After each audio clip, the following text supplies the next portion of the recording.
Tonight, Tropical Storm Isaac. 7 years after Katrina, Louisiana is getting battered by another storm.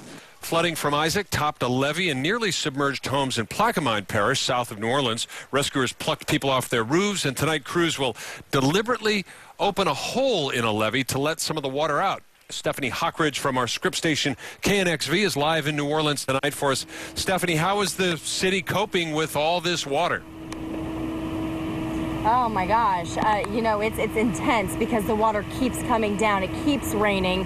The winds keep going. It might be hard for you to tell from our live shot here because we're kind of in a cove to protect ourselves and our camera equipment.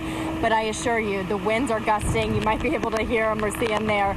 And the rains are still coming down. And Brendan, I think that there's a really important lesson here for all of us when it comes to hurricanes, that each storm is its own storm. It's always going to be different than the one that goes before it. And each one has their own personality. And in this case, Isaac has been just a slow-moving rainmaker that's really hugged this area in New Orleans and really caused a lot of damage, as well as making the residents here feel trapped. Isaac's tight grip whipped New Orleans with sporadic gusts, blasting the city for hours with relentless, howling winds and rain. Last night was pretty hairy. Slapping down street signs and traffic lights, splintering large trees, and making street travel treacherous. Residents waited and listened.